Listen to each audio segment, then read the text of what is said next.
Я приветствую вас, дорогие друзья, уважаемые гости и подписчики моего канала. Всем большое спасибо, что ждете нашей встречи с американистом Алексеем Наумовым. Он на связи прямо сейчас. Алексей, приветствую вас. Александр, здравствуйте. Здравствуйте, дорогие друзья. Приветствую всех подписчиков Александра и подписчиков моего телеграм-канала alexeynaumov.внешпол. Подписывайтесь, стараюсь сделать его интересным для всех вас. Да, друзья, ссылка в описании, поэтому переходите и интересуйтесь. Мы в прямом эфире, это означает максимальное общение с вами, поэтому присоединяйтесь. Все очень просто, в сообществе YouTube абсолютно открыто, есть анонс нашей встречи, и там загодя, заблаговременно можно оставить свой вопрос. Точно так же в закрытом клубе телеграм-канал зрителей Шелеста, точно так же в сообществе, ну уже в чате трансляции, там есть опрос, голосуйте, пожалуйста, и в конце в режиме онлайн ответим на ваши вопросы. Заранее писать вопросы не нужно, потому что улетучиваются, так сказать. Поэтому милости просим к нашей сегодняшней беседе. Начнем мы ее, пожалуй, с вот такого опроса. Смогут ли США окончательно умыть руки? Имеется в виду выйти из переговорного процесса по Украине. Варианты ответов. Как напевал Мел Строй, да-да, нет-нет, да? Так вот, варианты ответов. Да, к этому идет. Трамп останется крайним. Ну, в этом задумка. Второй вариант. Да, Трамп выйдет, но в белом пальто. Красиво, так сказать. Третий вариант. Нет, на кону большие деньги. Ну и четвертый вариант. Нет, на кону репутация миротворца. То есть исключительно такой политический вес, интерес и статус реноме. На самом деле это очень интересный вопрос, особенно ввиду того, что сейчас происходит и происходило в Мюнхене, обмен заявлений, любезностями, эмоций. Как бы вы ответили на этот вопрос? Да-да или нет-нет? Ну, вы знаете, я с творчеством острова не знаком, однако формулировка «да-да, нет-да», безусловно, каждому россиянину знакомый с российского референдума 93 года о доверии Ельцину. Ну да ладно. Я думаю, что на самом деле Трамп не выйдет из переговоров, потому что нахождение в этих переговорах не составляет для него больших проблем. Он не то чтобы тратит какие-то большие деньги или тратит свой политический капитал. Если он выйдет из этих переговоров, это, в общем-то, будет восприниматься как отступление, как то, что он сдался. Сейчас мы видим, что у него есть какой-то определенный прогресс. Мы видим, что и Россия, и Украина хотели бы не разозлить Дональда Трампа, да, хотели бы заручиться его поддержкой, его хорошим отношениям, поэтому я не думаю, что он будет выходить из этих переговоров. Я думаю, что просто степень его вовлеченности может меняться. Я полагаю, что вот есть же, да, шла эта информация, вы знаете, о том, что до июня поставили срок Зеленскому, чтобы заключить мирное соглашение. Я думаю, давление сейчас будет усиливаться. Оно будет усиливаться в рамках того самого духа Анкориджа. То есть, ну, можно смеяться над этой формулировкой, она уже, что называется, была отлита в граните, но тем не менее понятно, что до чего-то Россия и США на Аляске договорились. И даже, в общем-то, вполне понятно, до чего. И вот это самое «чего» предусматривает отход Украины из оставшихся частей Донбасса, которые пока не подконтрольны российским войскам. И мы видели заявление, например, российского министра Сергея Лаврова, министра иностранных дел. Он говорил, что, кажется, американцы не совсем готовы выполнять то, что они на себя взяли. Я считываю в этом вполне открытую аллюзию, вполне открытую отсылку к тому, что американцы обещали, в общем, стимулировать Зеленского к тому, чтобы он шел к отводу войск из Донбасса, но я не думаю, что они этого не делают, я не думаю, что они это не могут делать, я думаю, что они это делают в таком довольно полупассивном режиме, потому что у них-то, что называется, не горит. И я думаю, что вот это напоминание Сергея Лаврова было напоминание о том, что у нас вообще-то была сделка. И мы видим, что после этого или параллельно с этим как раз сам Зеленский уже говорит, что американцы на него давят. Так что работа идет, и Дональд Трамп не будет из нее выходить, потому что у него нет смысла и нет причин из нее выходить. Алексей, в общем, наши зрители проголосуют, мы в конце подведем итоги, так сказать, да, да или нет, нет, отметим по голосованию. Это, кстати, очень интересно. То есть, если да, то почему, если нет, то почему. То есть, в плюс и в минус. У нас есть 4 таких варианта, проголосуйте, пожалуйста. Я бы хотел все-таки начать наш разговор с того, послевкусие, которое оставил Мюнхен. И прежде всего, давайте стартанем, так сказать, и отправной точкой нашей беседы возьмем отношения между Америкой и Европейским Союзом. Сегодня такая новость дня, да, Политико публикует Покерфейс 2020. Политико-то, политику. Все любят называть его политико, но это какое-то поклонство перед французами. Хорошо, ладно, давайте. Не буквоедничайте. Ладно, Надо же как-то, знаете, понимаете, когда ты говоришь политика, это политика и политика, а политико придает какого-то шарма, веса, так сказать, издания, особенно нашему-то славянскому уху. Это сразу, знаете, ты как-то вспоминаешь какие-то новеллы небольшие, читаешь какие-то романы, так это увлекательно, это прям как, знаете, вот новая глава, да, и тогда вот это политико. Ладно, останемся при своих, хорошо. Да, исключительно лингвистически, скажем так, эмоциональный окрас моего ударения. Смотрите, эта газета, это издание опубликовало как мем 26-го года, завирусилось лицо Каи Каллас. Выступал Уи Такер. Значит, выступает, и Кая Каллас на том месте, где говорится от официального Уолтс, да, по-моему, не Уи Такер, Уолтс, да. Оговорился. Так вот, ее лицо, конечно, это нечто. Это как раз на том месте, где идет перечисление, что, в общем, Трамп закончил много войн. И выдыхает губками, и Уолтс, конечно, он увидел это. Это видно было по выражению глаз, но он продолжал и закончил мысль. Очень серьезный напряг вскрыла Мюнхенская конференция между американцами и европейцами, вот этими европейскими элитами. Кая Каллас рассказывала о том, что, в общем, Россия, понятно, там, не гегемон, слаба, не так сильно, как кажется. Урсула фон дер Ляйен выходила и говорила, помните, говорит, у Украины был принцип «изменись или умри». Так вот, европейцы, welcome, как говорится, изменяйтесь или умирайте. И, понимаете, вот и Рубио, да, статья, которая мне до сих пор сидит в памяти, говорит, слушайте, как классно, не Венс поехал, а Рубио, фух, будет все нормально. Все помнят, как ровно год назад приехал Венс и, так сказать, там полную панамку отсыпал европейским элитам и глобалистам.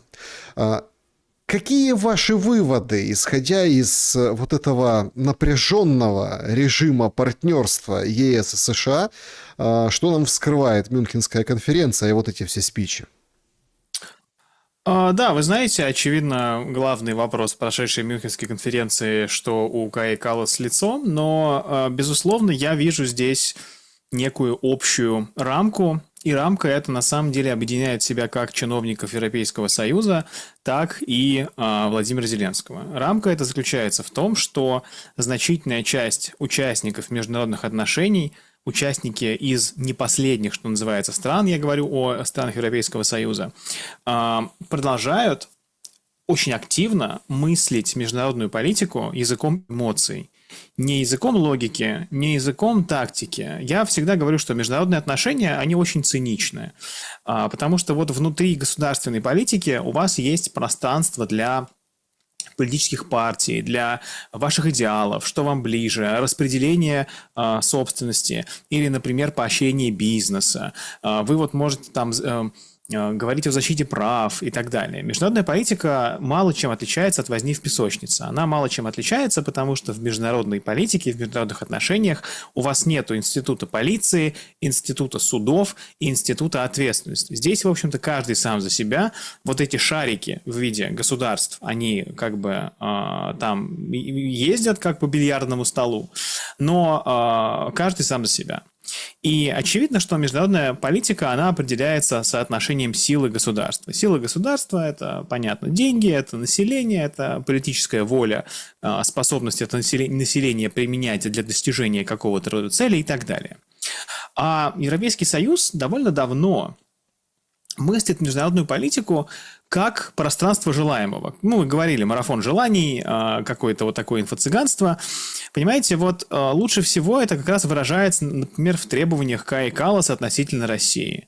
То есть она говорит, ну, если Украина должна ограничить армию, тогда и Россия должна ограничить армию. Типа, вроде логично, да? Вроде, типа, если один должен сделать А, то и другой должен сделать А. Но это какая-то идеальная с ее точки зрения структура. Это какая-то не имеющая никакого отношения к реальности вот эта вот конструкция. И это было видно на протяжении всей конференции. Вот, например, выходит Владимир Зеленский и говорит, что Орбану не пузо нужно растить, а думать о чем-то, значит, другом, о Европейском Союзе. Об армии нужно думать. Да, об армии Европейского Союза. То есть, окей, хорошо, хамство на пустом месте просто потому, что тебе не нравится Орбан, да? То есть, по-хорошему, как должен мыслить политик в моем идеальном мире? Он должен мыслить так: у меня есть цель, и я хочу ее добиться. Чтобы ее добиться, мне нужно действовать какими-то определенными, значит, путями. Чтобы этими путями действовать, мне нужно А, Б и С. Но выходит Зеленский и говорит, что, типа, Орбан ему не нравится, пузо у него отрастил, не любит он этого Орбана, и Орбан его не любит. Выходит Кая Каллас, говорит, что нужно ограничить российскую армию. И на этом фоне американцы со своей вот этой философией деляг, философией торгашей, говорю это типа в хорошем смысле, без всякого оскорбления, выглядят каким-то островком адекватности. И мы видим, что все другие страны мира, Россия, Китай, Индия, да, они как раз вот рассуждают в этих вот самых довольно циничных категориях адекватности и реализма. И вот это главный раскол, который я увидел. То есть есть вот этот идеалистический мир во главе с Европейским Союзом, который думает, что ему все должны. Ему все должны, потому что на его стороне правда. Вы знаете, есть вот такое распространенное выражение «правильная сторона истории». Вот когда вам кто-то говорит о правильной стороне истории, плюйте на него и насмехайтесь над ним, потому что человек хочет, грубо говоря, там вас ограбить. И мы можем говорить, а вот соотношение сил, Европейский Союз находится в подчиненном положении. Это правда.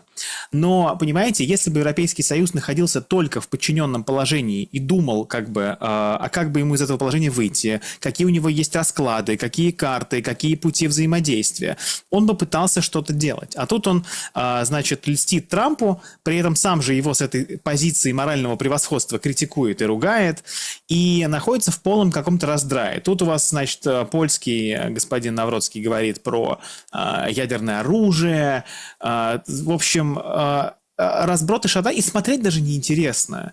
Я вот смотрел, следил, читал и думаю, ну просто какая-то вот клоунада людей, которые не очень отдают себе отчет в происходящем. Вот вы хотите противостоять России, как бы, окей, давайте подумаем, как вы хотите это делать. Ну вот подумайте, есть ли у вас силы, что вам нужно сделать, с кем вам нужно сотрудничать. А вся ваша тактика – это, по сути, ругать, значит, Россию, принимать бюджеты, которые не могут быть выполнены. Вот давайте как бы еще раз вспомним, чем обеспечены вот эти 90 миллиардов долларов, которые Евросоюз выделил Украине. Тем, что Россия заплатит репарации, и потом Украина отдаст эти деньги, типа, чего? То есть нету ни одного человека, который сказал бы, типа, а премьер-министр-то голый, какие репарации? Никто никогда не заплатит. Ваши пенсионеры, собственно, за это заплатят. И вы вылетите к чертовой матери из своих этих удобных кресел. Так что вот, отвечая на ваш вопрос, главный раскол, который я вижу, это раскол в подходе к международным отношениям. Идеалистическая, наивная, я бы даже сказал, в чем-то детская позиция Европейского Союза противопоставляется довольно простой, понятной и такой довольно торгашеской позиции Вашингтона, которая, конечно, приправлена вот этим, знаете, специей, как Рубио говорил про европейские общие ценности, христианство, типа, брат во Христе, ты вообще давно в Европе-то был, там каждый третий уже мусульманин, в том же самом Мюнхене. Это вот я всех призываю, в Нью-Йорк Таймс вышло интересное, типа анализ, значит, какого-то их корреспондента, и он такой, ну, как бы вот в Мюнхене, значит, уже там постоянно халяльные магазины, мусульмане ходят, и как бы нет той Европы, о которой Рубио говорит. Но, тем не менее, это, понятно, фигура речи. Но, в общем, да, короче, противопоставление наивного Европейского Союза и довольно циничных Соединенных Штатов Америки. А цинизм нас с вами в итоге к стабильности-то и приведет. Потому что если ваш оппонент считает себя правым, на правильной стороне истории, сохраняет свой образ жизни в противовес вам, то вы с ним не договоритесь. А если он говорит, типа, слушай, бро, все понятно, тебе нужно вот это, мне нужно вот это, воевать нам с тобой не нужно, давай договариваться. Вот это хороший подход. Ну, смотрите, тут же как бы такой момент. Я бы хотел немножко больше о корнях вот этого, да, противостояния Да, поговорить, пожалуйста. потому что оно опускается на этаж ниже, да, как бы на общество. И знаете, вот когда, ну, простите, пожалуйста, но когда вот, например, в Мюнхене, да, вот в Мюнхене публикуют вот эту замечательную, ну, там, как бы скульптуру, причем как бы на ухо украинца это вот оно определенная коннотация имеет, то есть, ну, свои смыслы, да, вот они, вот оранжевая чума, изображен, условно, там, маленький худенький человек, да, а там с телесами толстенький Трамп, да, вот это вот сидит у него на шее. Это пытаются, но опять-таки это все опустить в народ. Да? Вот мы помним Маска, как там за эту Зигу, помните, уже год прошел, а все равно там это была целая кампания. Сейчас такие кампании против Трампа. Ни холодно, ни жарко Трампу от таких кампаний в Европе. И опять, если бы это не имело никакого спроса, да, вот там, например, критиковать Трампа, да, вот это его всячески высмеивать, всячески, ну, народ бы не подхватил, вряд ли бы кто-то вылепил эту статую. Не платят же 1000 евро за то, чтобы поддерживать вот эту повестку. Словосочетание «оранжевая чума» мне напомнило времена первого Майдана. Ну да ладно, типа, moving on, двигаемся дальше. Безусловно, понимаете, находиться в позиции морального превосходства очень приятно. Чувствовать себя правым, чувствовать себя цивилизованным европейцем в противовес этому необразованному, крикливому, чванливому, хамоватому, вот этому, значит, придурковатому Трампу очень приятно. И, безусловно, ощущать себя человеком в пробковом шлеме, ощущать себя человеком в котелке, когда перед тобой стоит вот этот вот, значит, необразованный, неотесанный работяга, это очень приятно. И, безусловно, просто проблема в том, что вот это все, что у них и есть сейчас. То есть проблема в том, что этот котелок настолько им наползает на глаза, что мешает им видеть реальную картину, которая перед ними расстилается. И, безусловно, они пытаются сделать это... они пытаются заработать на этом политический капитал, как раз спустив это в народ. Вы знаете, в Твиттере был, в Иксе, господи, был такой, значит, тренд, когда жители стран Европейского Союза писали, типа, Европа, и там, типа, Макрон с красными глазами, из которых лазеры, значит, вылетали, Мерц с какими-то там робо-руками, и это выглядит так жалко и так ничтожно, потому что все мы понимаем, кто такой Мерц и кто такой Макрон на современной политической арене. Ну, это вот попытка, вот кругом, значит, вот эти вот авторитарные крепкие мужики, Путин, Си Цзиньпин, Трамп, Моди. И вот у нас тоже, мол, есть свои там какие-то, значит, вот такие... Ну, это на самом деле я это отношу к естественному человеческому стремлению видеть сильного лидера. Людям в целом нравятся сильные лидеры. Это, наверное, наше такое врожденные наши настройки. Все мы привыкли с, значит, первоначальных первобытно-общинных племен к вождям. И в целом образ сильного политика, особенно в те времена, когда все плохо, когда все дорожает, когда нет стабильности, когда нет понимания, что же дальше, не отберет ли искусственный интеллект у меня работу, возникает спрос на сильного лидера, который скажет: так, вот будет нормально, make America great again, все будет хорошо, мы все сделаем, типа все под контролем. И Европейский Союз, сейчас у него и сильных лидеров-то нет, и он сам не очень понимает, куда он идет, но вот эта вот приправа морального превосходства, она действительно людям нравится, и нынешние европейские, евросоюзовские элиты пытаются это спустить на народный уровень. Но я думаю, что в любом случае большой судьбы, большого результата у этого нет. Понимаете, в английском есть выражение put a lipstick on a pig, накрасить свинью губной помадой. То есть даже если вы свинью накрасите губной помадой, она будет, ну, как бы, наверное, красивее, чем свинья без губной помады, но это будет свинья. Если вы Макрону налепите глаза, из которых стреляет лазер, он не станет сильным политиком и сильным лидером. Это обреченная на поражение стратегия, и я полагаю, что действительно мы увидим смену в ЕС, или мы увидим приход к власти в некоторых странах людей, которые будут, типа, сильными лидерами. Вот мы в Чехии уже увидели. Бабиш, ну, понятно, что он не является каким-то мускулинным образцом, но это богатый, значит, такой, ну, богатый делец. И я думаю, что мы увидим, конечно, или вот это, ну, я не сторонник вот этих всех теорий, что завтра там будет еврохалифат, но, очевидно, вот эта мультикультурно-либеральная штука, или она будет нарастать, или пойдут к власти праваки. Вот эти все товарищи, они, конечно, уйдут. Типа Кая Каллас, ну, типа, кто такая Кая Каллас? Ну, серьезно, у вас Европейский Союз, это же колыбель цивилизации, Европа, вот эта вся с Римом, Грецией, там, ну, то есть, и тут какая-то, господи, эстонская женщина. Ну, честно говоря, просто не самая умная. Я совершенно не мизогинный. Есть, не знаю, Ангела Меркель, чудесная женщина, буквально сильный лидер. Конечно, я не согласен там со многим в ее политике, но по крайней мере, да, Маргарет Тэтчер была тоже.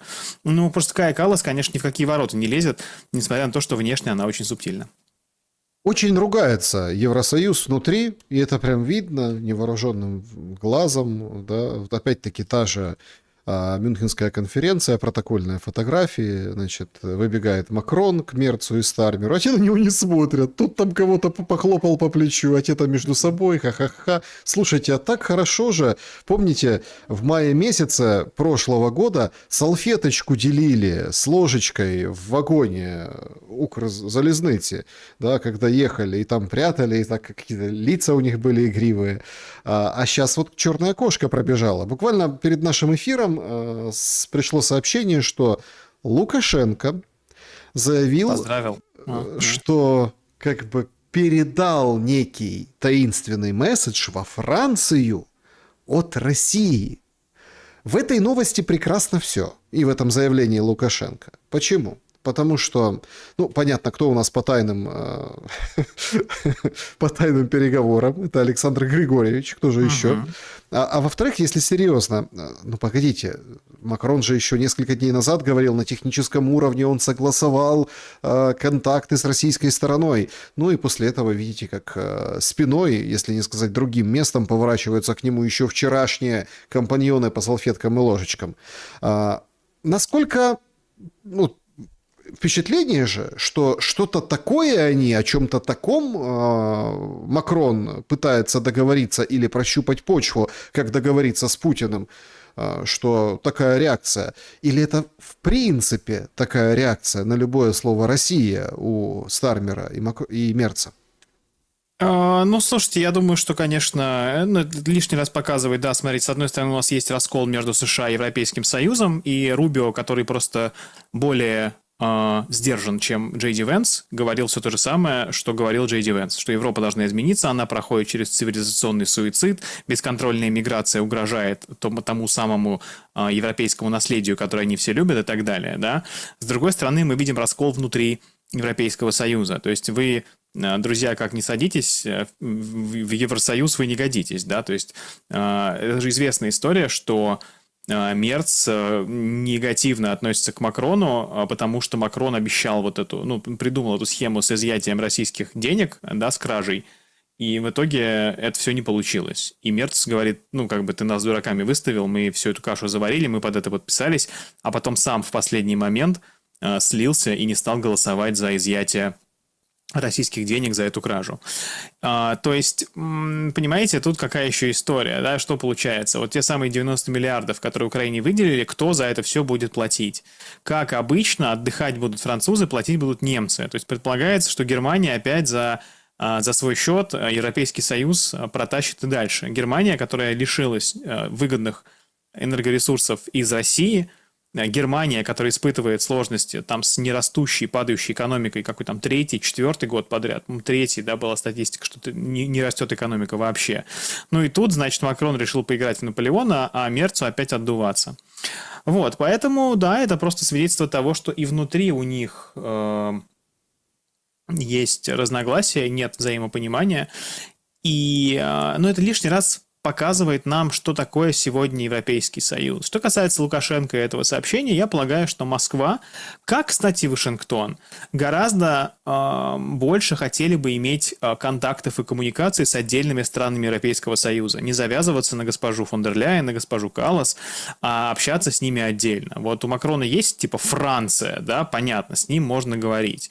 У Мерца есть Германия. Хотя, конечно, понимаешь, господи, Макрон, Мерц тоже, конечно, мужики не первого пошиба, но тем не менее. А типа, что есть у Урсулы фон дер Ляйен, да, кроме приставки фон? Что есть у Каи Каллас, кроме чудесных, потрясающих своей новизной предложений по разоружению России? Вот, и я думаю, что как раз Россия работает в этом направлении, в том числе, хотите поговорить, ну, давайте поговорим. Макрон, если мы помним все, в начале конфликта довольно долго сохранял линию коммуникации с Владимиром Путиным открытую и как бы вроде как казался более адекватным человеком, потом, конечно, влился в этот общий европейский обком, ну, поэтому я думаю, что какие-то контакты есть. Ну, а что бы им не быть? Понятно же, что к чему все движется. И, понимаете, это вот важная мысль, которую я не закончил, потому что не знаю, потому что сам не закончил. Хочу ее закончить сейчас. Дело в том, что вот эта опора на эмоции, которую исповедует Европейский Союз и которую исповедует Зеленский, она на самом деле очень опасна. Опасна она потому, что эмоции приводят нас к страшным последствиям. Помните, когда все началось в 2022 году, Борис Джонсон говорил, что Россия надо проиграть, ей надо нанести вот это обидное, унизительное поражение. И с точки зрения эмоций его можно было понять. Этот человек не любит Россию, он хочет ее поражения, он считает, что так нельзя. Но как бы почему-то никто не посмотрел на реальную возможность, да, нанесения такого поражения. И в итоге вот эти люди, которые считают себя на правильной стороне истории, которые ненавидят Россию. Окей, понятно, вы ненавидите, там ваши чувства, они объяснимы, но это не значит, что ваши чувства... Ну, они считают, что как бы вот они считают, что Россия там на них нападает, 5 веков их там колонизировала. Это ужасная рамка. Я изучал, у меня были эти постколониальные исследования, и это совершенно невероятный идиотизм, когда вы берете западную рамку колониализма и накладываете ее на российское, на внутрироссийские отношения, на отношения между разными народами России, между там великороссами, малороссами, белорусами и так далее. Как бы понятно, можно спрашивать, а почему там при царях ограничился украинский язык? Но это не то, что, значит, пришли какие-то русские, покорили какую-то Украину, которая уже существовала и говорила на украинском, да, от Севастополя, значит, там до Львова. Не было такого никогда. И вы сами, накладывая эту рамку, как, знаете, неверно сформулированные условия задачи. Вот у вас изначально, типа, есть скорость поезда минус 15 км в час, и вы как бы, и у вас вот все расчеты идут к чертовой матери. Вот так и получилось. Когда вот эти все западные фонды на западные гранты приложили к Украине вот эту западную рамку борьбы с колониализмом, все пошло наперекосяк. И вот эти люди, уверенные свято, что вся их проблема в России, ну, короче... Я как бы вот это у них там нагажено в мозгах, это понятно. Но нагаженность в мозгах не дает им денег, не дает им оружия, не дает им полков, не дает им политического влияния. И они, опираясь на эмоции, продолжают оттягивать уже, в общем-то, понятную развязку. Но каждое вот это оттягивание, оно ведет к смертям. Смертям у нас, смертям на Украине, смертям вообще во всем. Ну, как бы никому от этого не лучше. Понятно, чем это закончится. Но нет, у них есть правильная сторона истории, в кавычках. И вот этим они, что называется, и спасаются. Короче, вот эта вся эмоция, звучит все как бы классно, эмоции, а по факту из-за эмоций у нас... Люди гибнут, и все продолжается, хотя понятно, чем все закончится. И вот это самое страшное, когда вы из-за эмоций буквально жертвуете людьми. Ну, в общем, такие дела. Ну, вы знаете, по поводу того, чем и что закончится, я хочу 2 коротких комментария, и потом к основной такой важной теме там, переговоров перейдем. Первый комментарий. Так а что Рубио добивается, например, от Восточной Европы, да, куда он отправился, Словакия, Венгрия, подписали многие же смотрят по темам его визита. Ну, это как бы, как там Порошенко говорил, «Геть від Москвы», Ну, типа, да, вон от Москвы. Энергоносители, это же конкретный захват танкера под флагом ну, Словакии и Венгрии. Ну, так, если образно представить непосредственно вот эти страны как ну, получатели российской нефти и природных ресурсов. Ну, смотрите, да, в целом Марко Рубио занимается продвижением американских интересов, занимается продвижением американского влияния, американского богатства. И, безусловно, с точки зрения США, Европейский Союз является зоной интересов Соединенных Штатов Америки.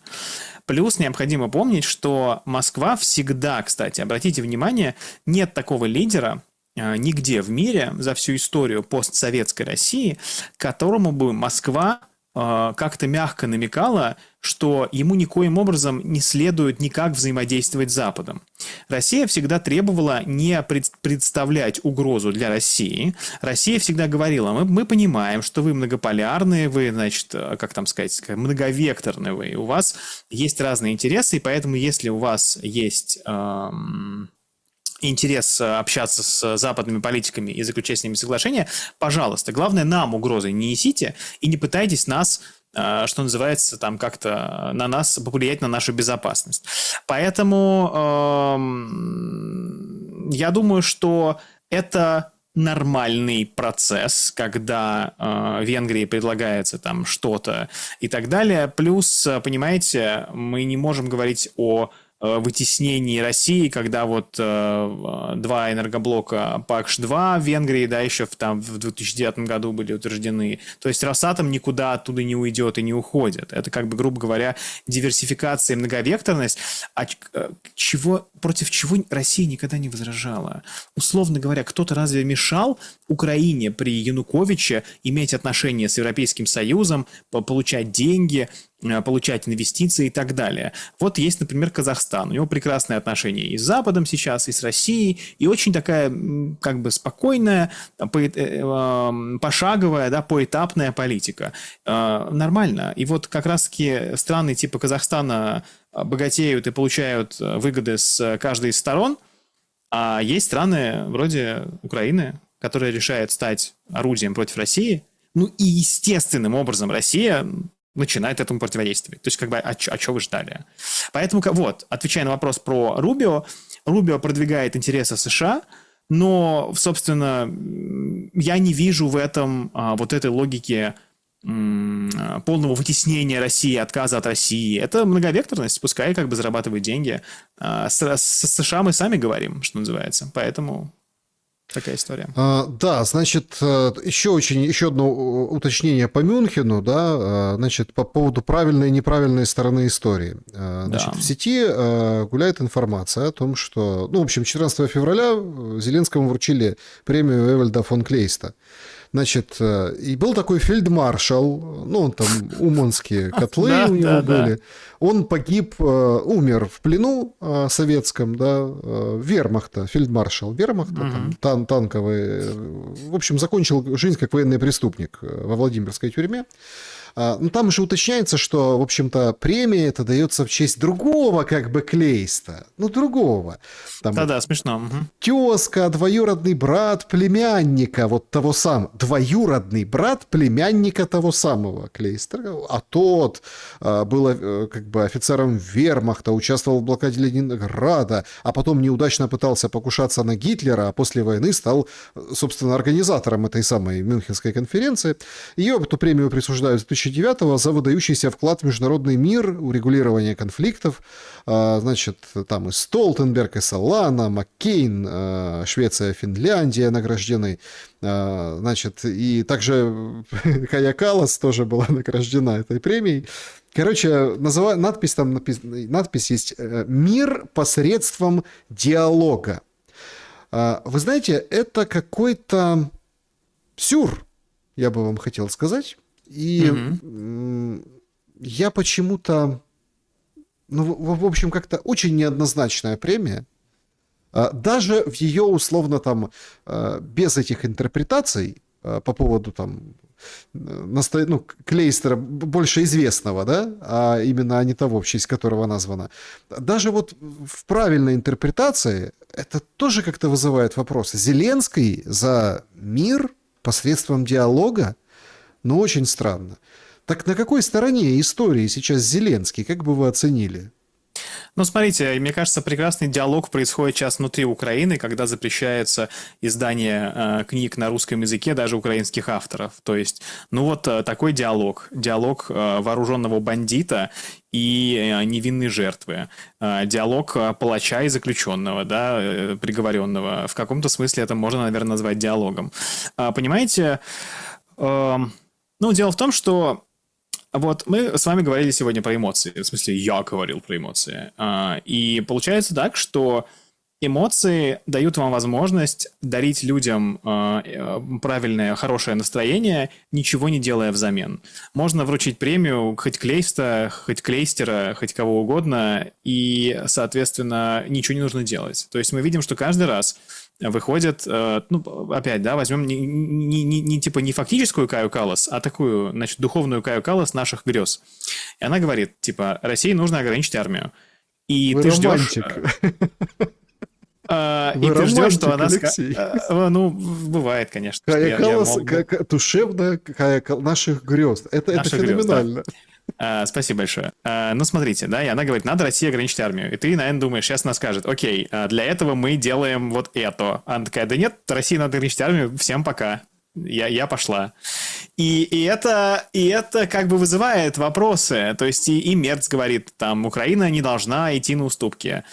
И ты думаешь, сейчас он скажет, и поэтому мы будем делать это. Он такой, нет, пока, мне пора. И ты ждешь какого-то сущностного, да, прости господи, субстантивного наполнения вот этих заявлений, но их нет.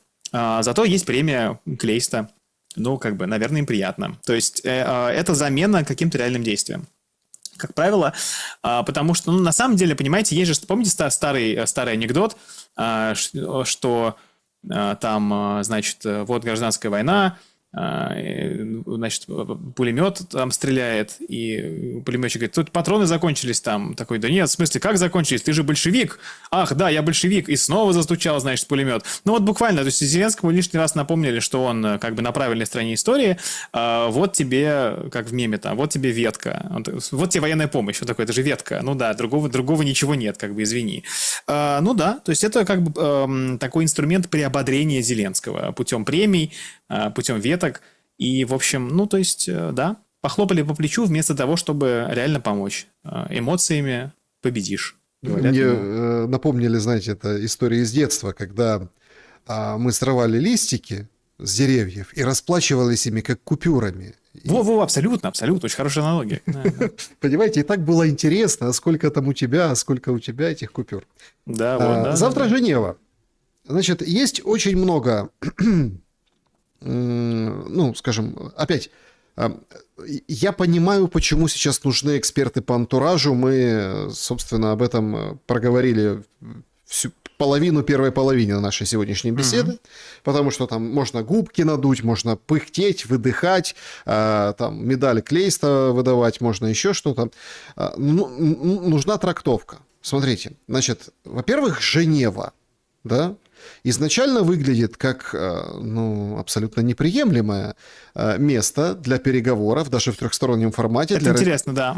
Для Российской Федерации. Потому что те, кто не рыбки-гуппи, они помнят заявление официальное МИДа, что Швейцария утратила свой статус реноме нейтральной страны, потому что оружие поставляет, потому что, в общем, она на стороне Украины, поэтому как мы там можем переговариваться? Но это типа вдвоем, а втроем уже видите, как нейтральная сторона, то есть Женева. Во-вторых, буквально во время нашего эфира пришел, скажем так, Рябков со своим заявлением и, в общем-то, заявил ниже следующее. Значит, замглавы МИДа Рябков говорит, что делегация России отправляется в Женеву с четкими указаниями действовать в рамках пониманий Анкориджа. С украинской же стороны там слово держит Зеленский, и Буданов очень странную фотографию сегодня опубликовал. Почему странную? Почему я делаю на этом упор? Ровно потому, что сейчас символичное важнее фактического. Нам по факту ничего не известно. Ни про суть переговоров. Ну вот Песков вышел и сказал, смотрите, Мединский глава, это интересно, да, то есть это вроде как шаг назад, но Костюков типа тоже будет, но Костюкова в переговорной группе понизили, потому что глава Мединский. А Дмитриев вообще по-своему двигается, ну, имеется в виду, по своему треку. Он тоже будет в Женеве, тоже будет встречаться с американцами, но, я так понимаю, без украинцев. Ну, в общем, очень интригующая Женева. Как вы относитесь к ее перспективам? И почему нам фотографию перед поездом, отправляющимся, публикуют? В Абу-Даби такого не было. Да, хорошее замечание. Мало кто об этом помнит. Я вот об этом помнил, и мне казалось, что я один, но вы тоже. Действительно, Швейцария воспринималась как страна, которая не является нейтральной. Это правда так. Швейцария свой нейтралитет в значительной степени утратила. Но это значит, что, видимо, есть что обсуждать и есть о чем говорить. Вот как раз в моем телеграм-канале «Внешпол» я буквально до начала эфира как раз заготовил пост о том, что такое дух Анкориджа и как это расшифровывается и в чем как бы проблема. Но вы задали этот вопрос, я сейчас быстренько зашел и отправил его поскорее, что он должен был выйти в 5 часов вечера, да, по Москве. Вот вышел сейчас. alexeynaumov.внешпол, подписывайтесь, там как раз, там интересно. Так вот, дух Анкориджа нам сладко приятен. Дело в том, что, значит, Мединский оставался всегда главой переговорной группы России. Мединский, ошибочно считать его каким-то мелким чиновником, историком и так далее. Это реально влиятельный человек, имеющий доступ к президенту. Он, ну, то есть, как бы, извините, да, это спецпредставитель, как у Трампа есть Уитков, у России есть Дмитриев по взаимодействию, там, с экономическому взаимодействию с другими странами, а Мединский – это очевидный спецпредставитель российского президента, уполномоченный, да, по переговорам касательно украинского вопроса. В Абу-Даби были переговоры по вопросам безопасности, были переговоры по технической части, как обеспечивать прекращение огня, как обеспечивать разведение войск, как обеспечивать мониторинг, что считать нарушением, а что нарушением не считать. Очевидно, сейчас будет обсуждаться более широкий круг вопросов. И обратите внимание, Дональд Трамп начал потихонечку давить на Украину снова. Начал он давить как раз вот вскоре после того, как Сергей Лавров заявил, что, кажется, американцы не выполняют взятые на себя обязательства. И тут мы видим, что сам Зеленский признается, что на него давят США. Трамп публично говорит Зеленскому, что ему надо бы поторопиться, потому что он упускает возможность заключить хорошую сделку. И я думаю, что, понимаете, вот это, ну, буквально помнящие, значит, изучавшие марксизм-ленинизм, ну или люди, читавшие классику, сейчас помнят про переход количества в качество через скачок. Очевидно, что мир будет явлен нам с вами внезапно. Кстати, вот об этом был мой недавний платный пост. У меня есть платный канал, там еще интереснее. Ну вот. Это будет... То есть мы однажды с вами проснемся, ну, в смысле, в разных местах, я надеюсь, и увидим, что мир заключен. Нам как бы скажут, значит, по радио, в Телеграме будет написано, что заключено мирное соглашение. Предшествовать этому мирному соглашению будет интенсификация вопросов, интенсификация вот этих встреч и переговоров. И поэтому, понимаете, не будет одной ключевой встречи, которая вот все решит. Это будут совокупность встреч, которая однажды на выходе даст вам выхлоп в виде уже заключенного соглашения. Близко ли мы находимся? Я думаю, довольно близко. Я думаю, что мы подходим к этому моменту. Но правда, смотрите, в чем еще история? Дональд Трамп хочет получить свои сливки. В чем заключаются сливки для Дональда Трампа? Сливки для Дональда Трампа, все, кстати, с масленицей, заключаются в том, что с Россией нужно заключить торговое соглашение. И это торговое соглашение будет некой гарантией от возобновления вражды. Как бы сработает, не сработает, черт знает, но у него есть такая мысль.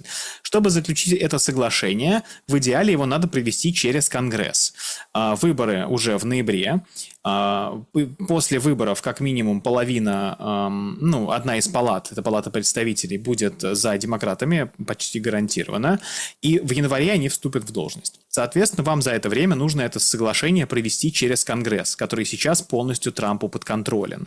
Поэтому, если вы к июню это соглашение заключите, во-первых, у Трампа будет возможность заняться внутренней политикой, поездить по штатам, повыступать на митингах, объявить себя в очередной раз миротворцем, но это реально будет круто, если он сможет способствовать заключению мирного соглашения. Ну, правда, была бы Нобелевская премия, я бы, как Карина Мачадо, вот так вот ему бы ее вручил. Поэтому я думаю, что да, он сейчас будет давить, и мы довольно близко, на самом деле, к заключению соглашения, потому что, в общем-то, несмотря на вот эту груду эмоций и эмоциональных людей в Мюнхене, всем как будто бы все понятно. Ну, вы же понимаете, что, ну, опять-таки, ну, я никого никогда... Немножко другая у меня ипостась на YouTube, и, в принципе, ну, мне тоже доходят разные инсайды. Это все очень слабо проверяемо, поэтому просто так не могу транслировать, что все, в принципе, закончится, имеется в виду боевые действия в конце марта. Ну, то есть, есть четкий такой, ну, как бы, план, да, есть вот это все с колес, и об этом откровенно говорят. Поэтому то, что там говорит Зеленский, выпады адресуя в сторону Путина, в сторону всех, да, в сторону выборов, там, то хотим, то не хотим, это уже дело третье. Он может говорить все, что хочет. То есть четкая магистральная линия, каким-то макаром заканчиваются боевые действия в конце марта, дальше. И тут уже варианты возможного. Там, временное правительство. Об этом россияне тоже, причем, смотрите, тут же нужно различать. Рябков, я привел цитату зам главы МИДа, да, о том, что дух Анкориджа в чемодане повезут в Женеву, казалось бы, такое очень непопулярное место, но никто же, видите, не раздувает это, что вот, Россия, так это тоже как бы уступка. Зеленский же как говорит о своих уступках? Да? Друзья Путина не сидят в тюрьме, и Путин, поэтому это уступка. Ну, ему ответил Медведев, говорит, что пока Зеленский разваливает Украину изнутри, он на своем месте, он жив. И вы знаете, к Медведеву плохое отношение среди украинцев, среди всех. То есть, ну, понятно, да, тут такое, что любят и карты показать, и как бы принять как-то Финляндию назад в состав Российской Федерации. Можно ерничать над фигурой Медведева и его ролью, его постами. Но по факту, когда выходит Зеленский и говорит на панели Политико, что у Путина мало времени, потому что типа он старый, а я молодой, у меня времени больше, комментарии там сами за себя говорят. Просто украинцы на чистом, и не только чистом украинцам, четко ему говорят по поводу пожеланий долгих лет жизни, да, просто на разрыв. Причем украинцы это не боты, это не какие-то, они прям с такой ненавистью. Поэтому тут, знаете, как бы с Медведевым перекликается у украинца посыл. Он действительно, получается, изнутри разваливает страну. Это видно сейчас по тому, как оказалось, внезапные проблемы приносит зима. Слушайте, что не снегопад, что не гололед, что не какая-то... То дорога ушла, то ДТП, то люди, то сосульки, то... Короче, такое ощущение, что мы шагнули назад и просто разучились делать то, что, ну, на уровне городов, то, что нужно делать. Это развал, безусловно. Но мой вопрос в другом. Смотрите, фигура Зеленского, насколько надолго она может вот это время потянуть? И не просто так у нас опрос по поводу, там, Трамп умоет руки, возьмет и умоет, да, и скажет, занимайтесь, мол, давайте сами. А британцы уже и денежек дают и так далее, и все хорошо. Есть какой-то, ну, вот корреляция между, условно, нам Зеленский нужен, чтобы в Украине ничего не ладилось, да, как у противника, с завершением войны? Ну, потому что он основная перепона того, чтобы все завершить. Он говорит, это не дадим, то не будем делать. Вот как вы охарактеризуете Зеленского? Он полезный для этого периода переговорного или вредный, скажем, персонаж? Не, ну, слушайте, конечно, вредный персонаж, понимаете, давайте вот тоже откатимся к началам политической философии, да, в чем вообще задача политика? Задача политика – беречь благосостояние и здоровье и жизни веренных ему Богом людей. И мы видим, что Зеленский с этой ситуацией не справляется, в том плане, что он допустил это все. То есть, понимаете, да, можно говорить, Россия несправедлива или справедлива. Справедливость не имеет никакого отношения к вопросу международных отношений. Зеленский должен был понимать, какая страна находится на его границе, и как эта страна и как этот президент ревностно относится к защите собственных интересов безопасности. Эта страна и этот президент никогда не делал секрета, никогда не говорил, никогда не пытался обмануть как бы о своих намерениях, о своих интенциях. Он всегда говорил, что это для нас неприемлемо, и мы будем делать все необходимое и все возможное, чтобы от этого защититься. Но Зеленский подумал, что, наверное, это блеф, это ерунда, что его защитят, что его прикроют. В итоге он получил ветку и премию Клейста, да, и получил оружие, которое привело к тому, что украинская нация потеряла огромное количество людей. И не только людей, погибших на фронте, а людей, которые уехали из страны и никогда в нее не вернутся. И вот и сейчас он говорит, как бы по-хорошему, да, вот ты политик. У тебя должен быть план выхода из нынешнего конфликта. Есть ли у тебя какой-то план выхода из нынешнего конфликта? Его план заключается в том, что дайте больше денег, дайте больше оружия, дайте ПВО, чтобы что? Хочется спросить. Но чтобы что? Чтобы Россия проиграла? А типа как вот вы из пункта А придете в пункт С? Не, непонятно. Стойте. Чтобы убивать 50 тысяч русских в месяц. Да, прекрасно. Вот отлично. Да, и как бы, чтобы что? Вот убивать 50 тысяч русских в месяц. Господи, к чему это приведет? Как вы вот... Так а почему никто не выстраивает эту линию? Понимаете, за меньшие формы геноцида, там, лом в пятой точке оказывался у разных диктаторов, или там ликвидировали. Смотрите, то есть, а тут открытым текстом там есть четкое КПД. Это КПД. Вот воспринимайте как КПД. Соответственно, те люди, которые спонсируют это и дают на это, то они как бы не очень красиво выглядят. Поэтому я вообще я в шоке, когда это начало звучать от Федорова, от Зеленского, когда он привез в Давос это, и там на экране написано, было 35, в этом месяце 30. Да елки-палки. Ну ты хоть какой-то... Собрание акционеров какое-то просто. Да, буквально, хоть какой-то... Презентация в PowerPoint, да. Хоть какое-то лицо, как бы сохраняй там, самоотверженности и идейности. А тут вообще идеи испарились и улетучились. Да, и в итоге, то есть, Владимир Зеленский говорит, у меня вот это есть идея, а вы за нее умираете, вы за нее едете в ТЦК, вы за нее воюете, верьте мне, альтернатив нет. И в итоге под его руководством, то есть... Смотрите, вот логика политического цинизма заключается в том, что вот за все то, что происходит с вашей страной, несет ответственность типа ваш руководитель. То есть, условно говоря, против России введено много санкций. И я понимаю, что российский президент, он как бы с точки зрения меня, как гражданина России, он как бы допустил эту ситуацию. Как бы, окей, понятно, здесь все четко. Хотя ввели эти санкции, понятное дело, западные политики и так далее. С точки зрения Украины, то, что происходит с Украиной, вина Зеленского. Он должен был понимать, с кем он садится играть в карты, с кем он имеет дело, и как ему нужно обеспечивать безопасность своего собственного народа, своей собственной страны.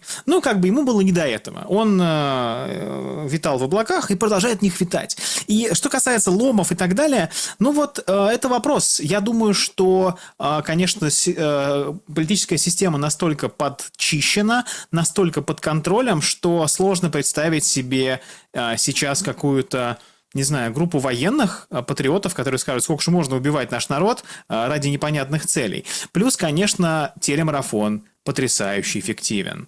Люди, живущие внутри Украины, особенно за пределами Украины, они уверены, что ни на какие компромиссы идти не надо. Надо воевать до границ 91 года, или как минимум не отдавать Донбасс.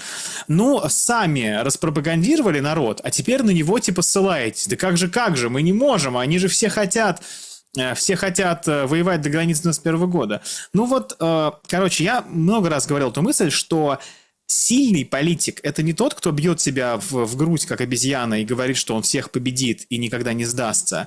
А это тот политик, который готов брать на себя ответственность даже в максимально сложных ситуациях. Готов говорить, друзья, мы не вывозим, нам нужно сберечь людей, сберечь инфраструктуру и как бы смириться с нашей реальностью. Зеленский этого сделать не может. Потому что как только он утратит вот этот военный наркотик, у него будет такая ломка. И тут не только лом, как бы, да, буквально может оказаться в деле, но вся его политическая карьера, все его деньги, вся его, возможно, жизнь окажутся под угрозой. И поэтому ему нормально. Он будет дальше разъезжать по Брюсселям, по Мюнхенам, а умирать будет не он. Бежать через реку Тиса будет не он. Лезть в автобус ТЦКшный будет не он. Ему нормально. Вот и как бы был бы он хорошим политиком, он бы сказал, да, мне нормально, но у меня душа за нацию болит. А у него, видимо, душа за нацию как бы болит, но в его, значит, понимании только, да, что только надо эту нацию продолжать убивать о российские войска, и, честно говоря, без какой-то перспективы. Ну, слабый политик он. Вот в этом как бы секрет и кроется. Был бы сильный политик, он бы давно понял, что пора зафиксировать убытки. Но нет, слабый политик так делать не может. Короче, вот это главное просто когнитивное заблуждение, что сильный политик это типа, о, мачо там, незламный. Сильный политик наоборот, может сказать типа, друзья, тяжелые времена, мы все сплотимся, мы пройдем эти времена, давайте типа... Незламность, она в этом заключается. Не в том, что вы с упорством дикой собаки бросаетесь на острые колья, а в том, что вы как бы соотносите реальность с вашими возможностями. Вот. Прокомментируйте, пожалуйста, заявление Зеленского, ну, его как бы рассуждение. Причем так интересно. Смотрите, значит, есть посыл. У россиян на Западе много активов, дети учатся по университетам, машины, квартиры, дома. И, в общем-то, как говорится, звездуйте. Ну, в общем, или как улепетывайте, да, там по-разному переводится с американского этот матюк, да, если так проще Я выразиться. прям перевел вот в самом, так сказать, народном понимании, там реально как бы, да. Угу. Вот, и, в общем, давайте, уматывайте к себе туда. Уеживайте. Нечего тут, да. так сказать, быть в России, на Западе россиянам, и вообще это очередной виток канцелинга россиян. Вместе с этим очень интересно смотрится, например, Каспаров, который фотографируется с этим скелетонистом Гераскевичем, и сейчас его везде возят, показывают со своим шлемом. Как бы, если ты в шлеме, то, получается, можно не уеживаться, да?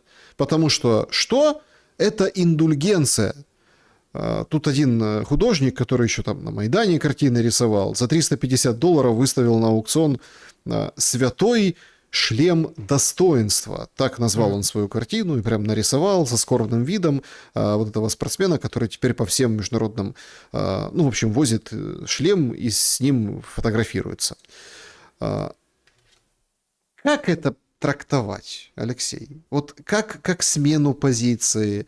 И зачем, если, например, есть ставка на каких-то россиян в экзиле, да, каких-то, которые уехали, то почему тогда он себе такое позволяет? С одной стороны, он с этим Резой Пихлеви, да, встречается, он с Тихановской там обещает человека, который будет заниматься белорусской оппозицией за границей. Надо с Мачадо еще встретиться, будет комбо. Да, то есть, понимаете, тут возникает вопрос, так а в чем стратегия, ну как это выглядит? Ну, вот хороший вопрос. Так я же о том и говорю, что стратегии нет, есть эмоции.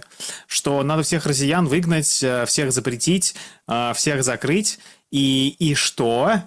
Короче, вот на вопрос «и что?» ответа нет никогда.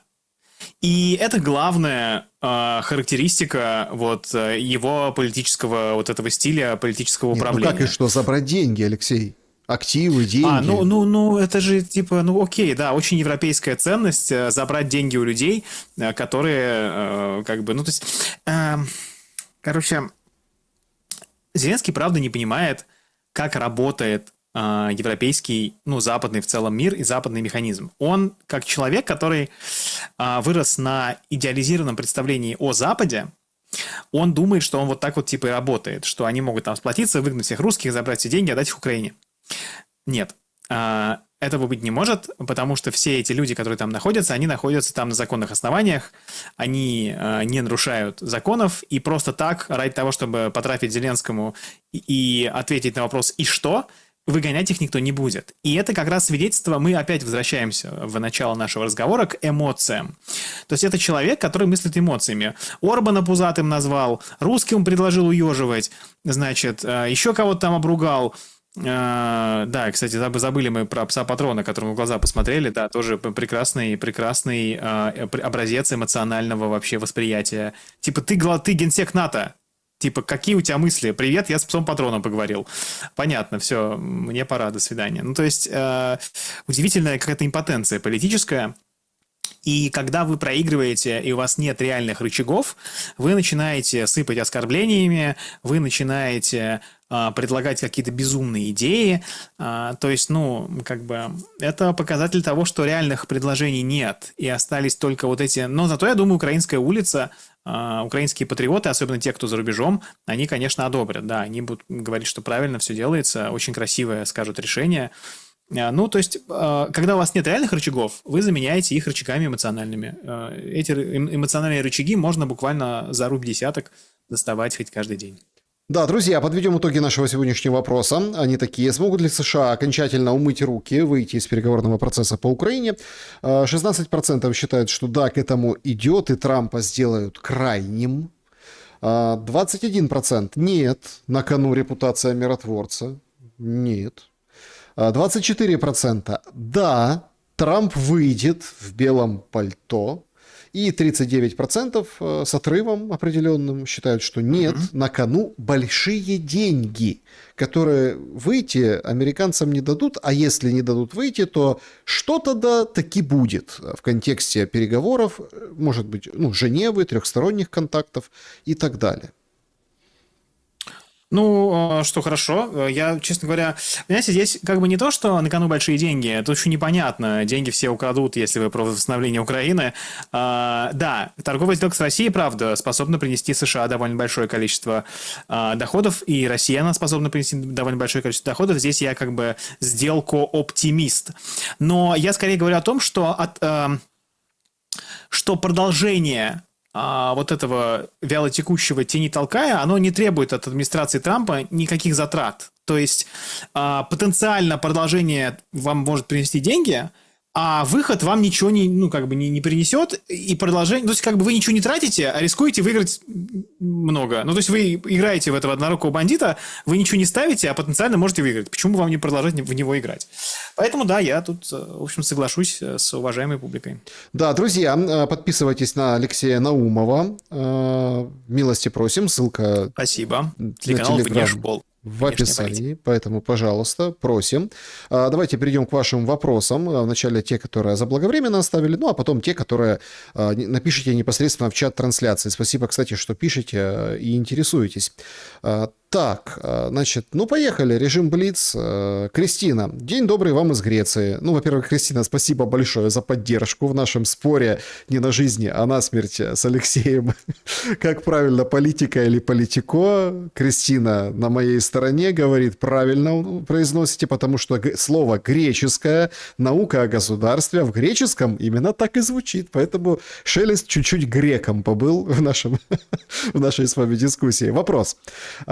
Уважаемый Алексей, как вы объясните, что слово «либерал» стало почти ругательным, и я, которая много лет голосовала за социалистов, буду на следующих выборах за ультраправых? Спасибо.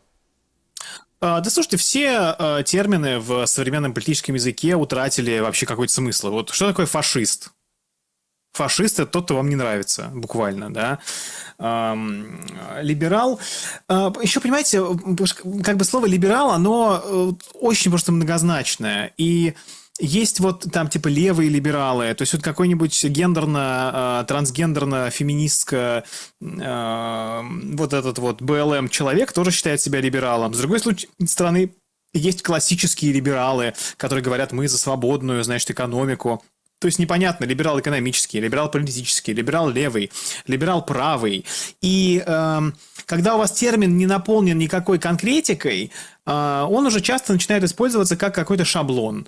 Вот вот если вы там как консерватор, вы всех, кто с вами не согласен, называйте либералами. А если вы либералы, всех, кто с вами не согласен, вы называете фашистами. Ну, то есть это все термины. Терроризм. Что такое терроризм? Ну, то есть, каждая сторона и каждая страна называет терроризмом разное. И уже согласие, первоначально, я помню, я учился в юридическом вузе, у нас была формулировка там еще в старом российском УК, что терроризм – это насилие, которое применяется для достижения политических целей. Вот, ну, то есть... террористический акт, понятно, всегда имеет некую политическую подоплеку. Сейчас уже непонятно. Все террористы, все фашисты, все экстремисты, все либералы, короче, да, забудьте. И скорее, если вы считаете себя человеком либеральных убеждений, мне кажется, что можно просто пояснять более конкретно, что, типа, я, например, вот там левый либерал, и это значит вот это. Я там правый либерал, и это значит вот это. Потому что просто слово либерал, ну, оно уже утратило всякий смысл. Да, продолжаем, друзья. Значит, много вопросов, кстати, в чате трансляции. Вот здесь от Алексея, вашего тезки. Вопрос.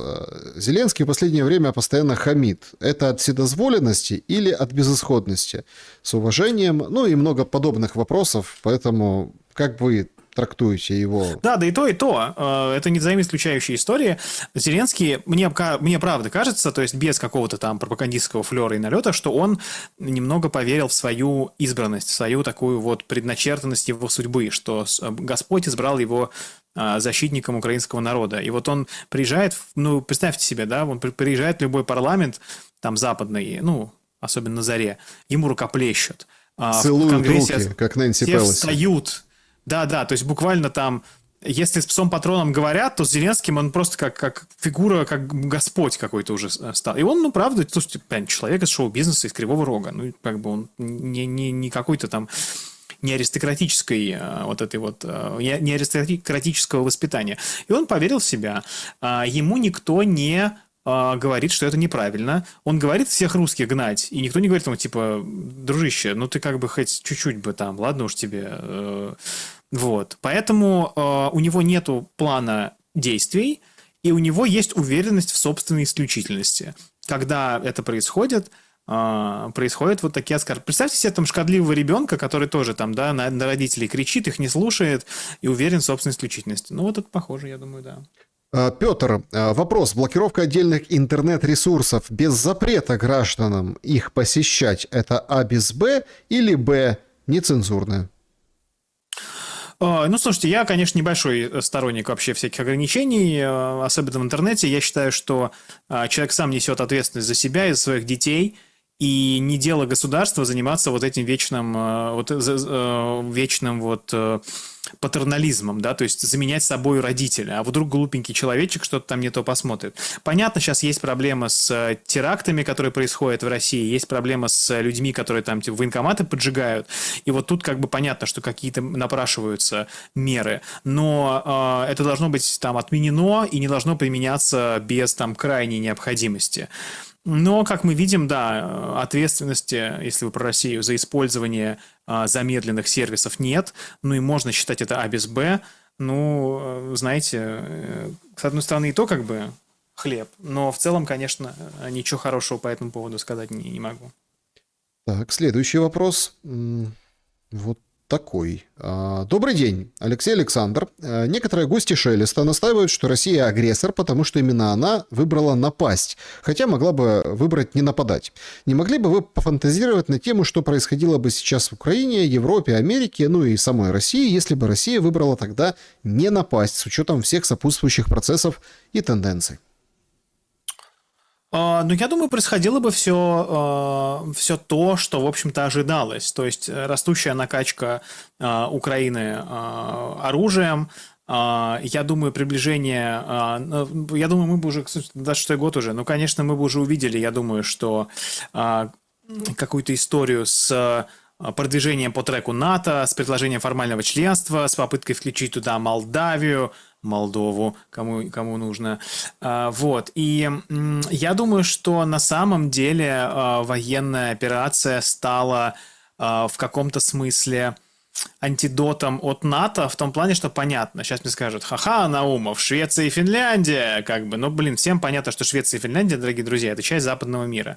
Но Молдова, Армения, Украина, мы увидели, что все, как бы, тут как бы их в НАТО брать не будут, а сами, как бы, страны понимают, что лучше в НАТО не лезть, а то можно нажить себе проблем. Я думаю, мы бы увидели, конечно, продолжение вот этой адской антирусской политики украинского руководства. Я думаю, конечно, сносились бы памятники, запрещались бы книги на русском языке, пусть это было бы чуть медленнее, чем без этой военной мобилизации, но, тем не менее, вектор был понятен. Я думаю, что во многом ситуация, конечно, дошла до... Ну, то есть... дошла до безысходности в том плане, что или как бы Россия выбирала сохранение Украины в качестве стабильной, понятной, конкретной антироссии, то есть такой Украины, где невозможен в принципе был бы приход к власти оппозиционной платформы «За жизнь», каких-то людей, которые бы выступали за взаимодействие с Россией, это было бы невозможно. И, соответственно, приближение натовской инфраструктуры. Необходимо помнить, что Россия никогда не мыслила российско-украинский конфликт исключительно российско-украинским.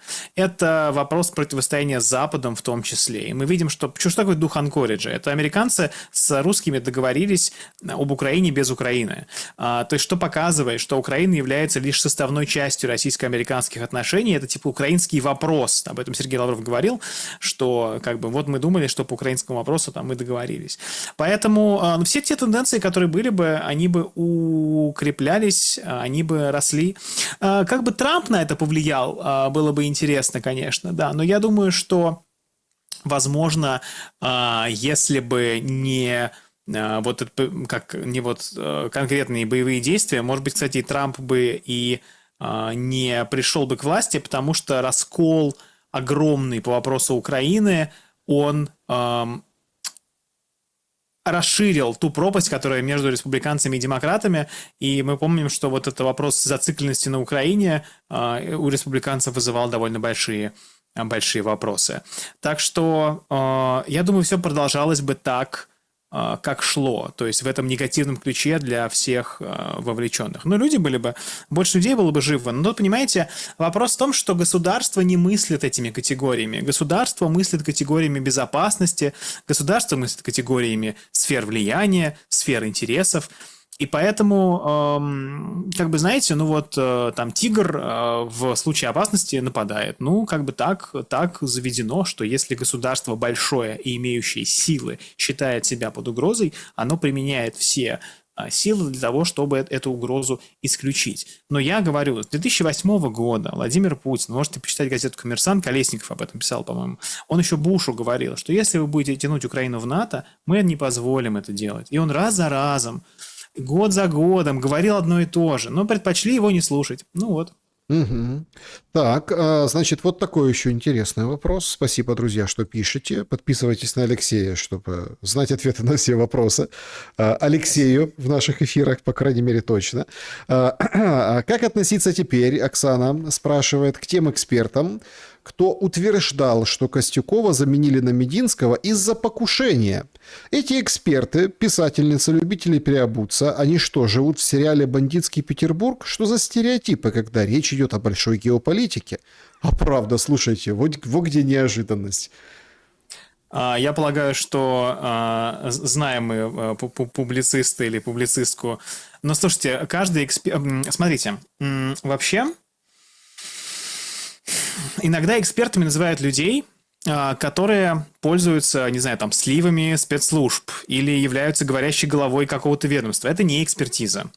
Экспертиза заключается в том, что вы смотрите на события, прикладываете к ним свои знания, свое понимание логики и делаете выводы. В любой настоящей экспертизе ошибки неизбежны. То есть, если человек не ошибается никогда, то это не эксперт, а говорящая голова какой-то заинтересованной группы. Вот, поэтому... Можно это пропагандистское Хотя так не люблю, еще скажет, что Шелест за Кремль, вот это все. Как там Белоусов, когда пришел, говорил, ошибаться можно, врать нельзя. Да, врать нельзя, да. Ну, то есть, да, и вот, ну, как бы, как относиться? Ну, нормально, бывают промахи у всех. Если вы считаете, что у этого человека слишком много промахов, вы можете его не слушать, а вообще, знаете, на самом деле надо слушать и смотреть всех и вся, понимая, какие у человека могут быть неявные предпочтения, какие у него могут быть, как называется, искажения неявные. Потому что все мы люди, у нас у всех есть какие-то свои предпочтения, есть свои ошибки, свои какие-то вот когнитивные ловушки. Вот, поэтому, да, нужно, типа, смотрите вы Наумова, ну, понимаете, что у Наумова тоже могут быть свои какие-то... Я же живу в обществе и не могу быть свободным от общества. Я и там продукт своего воспитания, продукт своего взросления. И, естественно, я стараюсь быть максимально объективным, но тоже могу ошибаться. Так что не относитесь к ошибкам строго, но если их слишком много, тогда можете им исключить этого человека. Короче, это же классно. Вы сами выбираете тот медиапродукт, который вы потребляете. И сами вольны оценивать, хороший человек это, правильный эксперт или черт какой-то с горы. Так что здесь все на ваше усмотрение. Ну, вы были удивлены или нет, что Костюков все-таки едет? Да нет, слушайте, я не был удивлен, но потому что он же военный, а они, типа, они только что в Абу-Даби об этом говорили. Куда его деть-то? То есть, два спектра вопросов. Военный и политический. Политический, понятное дело, важнее. Военный в Абу-Даби обсудили. Сейчас едут в Женеву обсуждать политический, но военные, понятное дело, будут затронуты. Представьте себе, что договорятся они, и тут там Мединский скажет, там, а вот давайте мы сейчас заслушаем, так сказать, и вот там выйдет господин Костюков, и, ну, то есть... Это резонно, конечно. Так, Руслан задает вопрос. Здравствуйте. Александр, Алексей, сейчас все складывается так, что мир в Украине наступит в ближайшие годы, не наступит. Год президентства Трампа показал, что у него нет реальных рычагов давления на Зеленского, ни на Путина. Он хотел поставить их на шпагат и сам невольно оказался в такой позе. Все поведение и риторика Зеленского говорят о продолжении войны. В данном случае единственным шагом к реальному миру будет применение России тактического ядерного оружия. После этого наверняка все, особенно Европа, захотят, чтобы эта война закончилась и как можно быстрее. Утверждение о том, что это оттолкнет Китай и Индию от России, тоже сомнительно. Что вы на это скажете? Тут у Сергея Караганова вышла статья, сегодня с утра буквально прочитал, как раз по следам Мюнхена. Он и говорит, что страх ядерного оружия должен буквально побудить Европейский Союз к тому, чтобы как бы охолонить. Он не нужно говорить, что вот, типа, Караганов призвал ударить ядерной ракетой. Нет, там все более нюансировано. Советую вам почитать. Это «Россия в глобальной политике». Журнал. Но я что думаю? Я думаю, что со временем, если мы увидим несговорчивость и вот эту продолжающуюся неадекватность, то я думаю, что действительно мы в какой-то степени можем к этому прийти. Как это будет выглядеть? Во-первых, это будет... Сначала у нас довольно большая лестница эскалации. Есть испытания ядерного оружия, которые еще никто не проводил. Есть постановка, не знаю, как бы все эти ракеты, они отслеживаются через спутники и так далее, все это будет видно. Есть вербальные предупреждения, есть возможность нанесения сначала неядерного удара по тем объектам, на которым раньше удар не наносился. Скажем, по какому-нибудь составу железнодорожному на территории какой-нибудь Польши, например. Да? Говорю гипотетически, ни к чему не призываю, ничего не пропагандирую. Вот, поэтому в теории эта ситуация возможна. Но до нее довольно долго идти, и мы еще прям далеко от нее на самом деле. Поэтому, смотрите, сначала испытания, потом применение в какой-то просто отдаленной, совершенно там незаселенной территории, ну и потом уже сначала обычный удар, а потом, возможно, тактический ядерный. Но, честно говоря, это гипотетический, теоретический сценарий, очень малая вероятность. Это типа, подумайте, Алексей, а как бы это выглядело? Поэтому я думаю, что если мы говорим о какой-то реальной перспективе, ну, нет. Я думаю, это возможно будет, мы к этой лестнике начнем подходить, когда и если мы увидим попытку ввести иностранные контингенты на территорию Украины со стороны западных стран. Но пока нет, можно расслабиться, и в смысле, если у вас есть там йод, можно пока убрать его на полку. Так, из чата трансляции вопрос Алексею от Александра. Рубио и Венс примерно равны в администрации Трампа. Может ли Рубио для классической внешней политики Ближний Восток, Китай, Венс для мага внутри и внешней современной в Европе? Ну, то есть вот такое распределение, как бы вы характеризовали. Все так, все верно. И понятно, что и Рубио, и Венс — это два вероятных преемника Трампа, но Рубио все-таки традиционно более такой традиционный политик. Он чуть-чуть замазан в Вашингтонском болоте. Он Трампа критиковал когда-то, когда они были конкурентами за выдвижение от республиканской партии. Плюс Венс ближе к Трампу идеологически, он более даже, я помню, мне что-то в комментариях были претензии, что Венс раньше был против Трампа. Да, Венс раньше был, но он сейчас гораздо более идеологически заряжен, нежели Трамп. И я думаю, что он будет преемником Трампа, но если его изберут, то он будет президентом. Но преемником именно будут назначать, Трамп назначит его, я полагаю. Да, так у них распределение ролей. Рубио такой профессионал, взрослый, а Венс такой новый предвозвестник вот этой новой мага-эпохи. Угу. Наташа, украинцы как-то кидались на танки с коктейлями Молотова. Почему не кидаются сейчас на машине ТЦК? Слабо? В чем кидаются? Кидаются. Там, где много, ну, поодиночке не кидаются. Ну, да, но мы не видим, слушайте, для любого, смотрите, советское партизанское сопротивление очень хорошо координировалось из центра. Были же буквально люди, у которых была задача обеспечивать партизан припасами, оружием, да, и давать им задания. То есть это не было прям исключительно гражданским сопротивлением. В смысле, как сказать, я никоим образом не умаляю, типа, подвиг партизан, это реально, типа, совершенно вообще люди особого порядка, всем большое уважение, но я к тому, что за ними стояла машина Советского Союза, которая им помогала. Не за всеми, кто-то оказался отрезан и так далее. Но они знали, за что они как бы сражаются, и это была централизованная система. Сейчас возможность централизованного сопротивления вот этому ТЦКшному террору довольно ограничена, потому что буквально у людей, которые противостоят ТЦК, как будто бы нет союзников, да, то есть российская армия далеко, но к тому же не все из них готовы солидаризироваться с российской армией, многие из них там как бы не любят Россию, да, считают, что она не права. Западные страны все на стороне Зеленского, внутри Украины у Зеленского в руках все рычаги репрессивной власти, и вроде как только одиночки могут сейчас в итоге сопротивляться вот этому.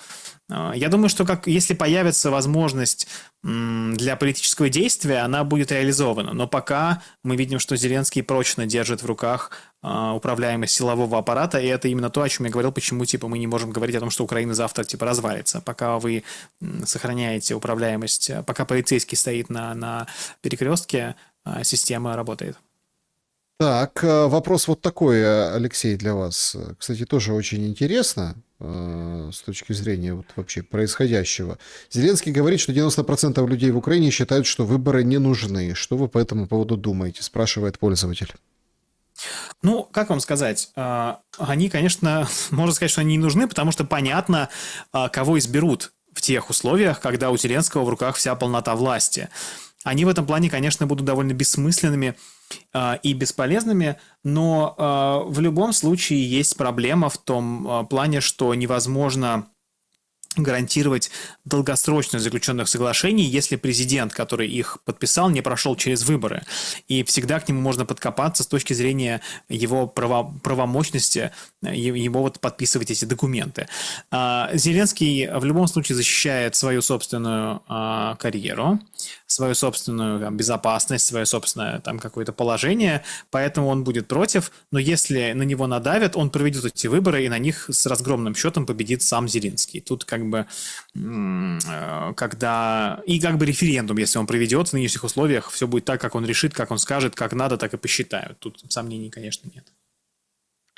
Да, обсуждают, конечно, ядерную войну. Здесь много в чате тоже, что если там ветер куда будет дуть, и, в общем-то, что начнется сразу уничтожение там и России, и Россия, и, в общем, все да это... не будет пока, ладно, не планируем ядерную войну, все, друзья, это как бы гипотетический сценарий, подумать интересно, но в целом это все пока теория.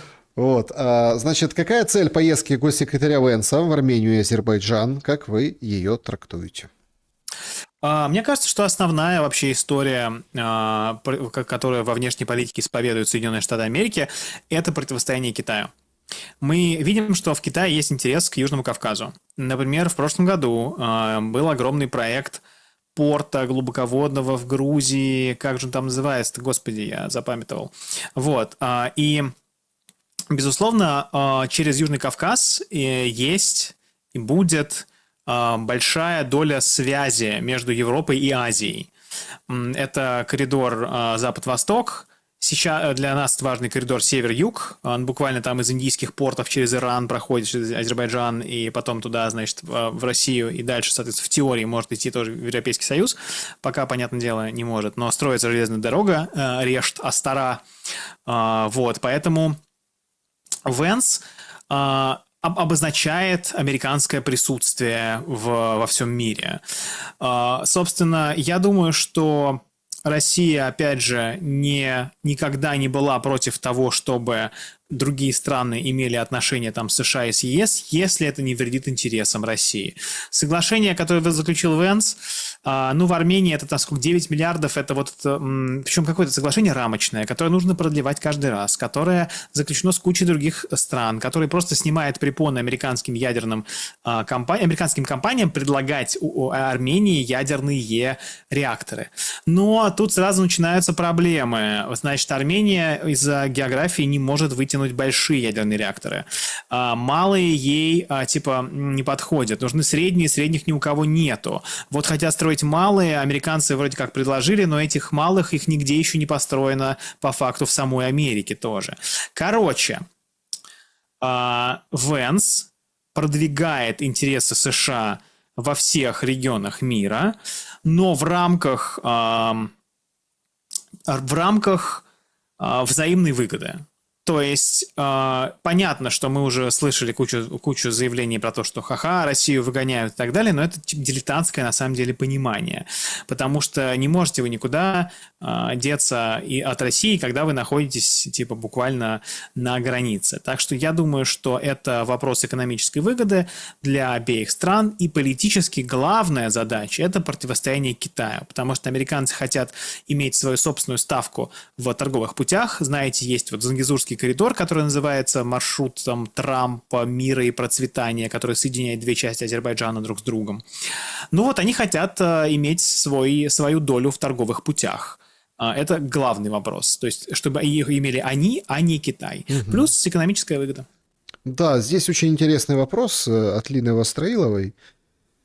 Так что получается, Зеленский намерен воевать до выборов президента США? Пока воюется, да. У него он считает, что у него выбора нет, продолжение боевых действий на него лично никак не сказывается. Пока армия стоит, пока спецслужбы контролируют страну, он может воевать. А там, дай бог, что-то и выгорит.